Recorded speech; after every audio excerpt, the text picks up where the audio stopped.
భారతదేశంలో జన్మించినందుకు గర్వపడుతూ ఒక భారతీయురాలిగా మన సమాజం ఎలా ఉంటే బాగుంటుందో అని మనం అందరం అనుకుంటున్నామో దానికి మనం చేయవలసినటువంటి ప్రయత్నం ఏమిటో మనం ఇప్పుడు ఈ చిన్ని వీడియోలో తెలుసుకుందాం.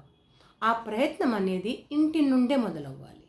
ఒక ఇంటి నుండి మొదలైనటువంటి ఈ ఉద్యమము ఆ ఊరికి, ఆ వాడకి, ఆ దేశానికి, ఆ రాష్ట్రానికి చాలా ఉపయోగపడుతుంది.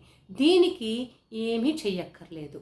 ఇంట్లో మన పిల్లల్ని సెల్ఫ్ డిసిప్లినెడ్గా మనం పెంచినట్లయితే వాళ్ళకి ఒక మంచి ఆదర్శ భావాలు కలిగి అదే ఆదర్శంతో సమాజంలో ఉన్న నలుగురితోనూ కూడా మెసులుతుంటారు. ఇక్కడ ఎటువంటి కులమత భేదాలను మనం తీసుకురాకూడదు.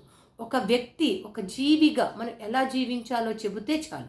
ప్రకృతిలో ఉన్నటువంటి అన్ని వస్తువులు, అన్ని జీవులు వాటి వాటి యొక్క ధర్మాన్ని నిర్వర్తిస్తూ ఎలా జీవిస్తున్నారో అలాగే మనం బుద్ధిజీవిగా మనం ఎలా జీవించాలో మనం జీవిస్తే ఈ సమాజానికి కానీ, ఈ రాష్ట్రానికి కానీ, దేశానికి కానీ ఎటువంటి నష్టమూ ఉండదు. ఆ ప్రయత్నం మనము ఇంటి నుండే మొదలు పెట్టాలి. ఒక తల్లి మొదటి గురువు. జన్మించిన ఒక శిశువుకి తల్లి మొదటి గురువు. కాబట్టి ఆ తల్లి తన పిల్లలకి సెల్ఫ్ డిసిప్లిన్ ముందుగా నేర్పించాలి.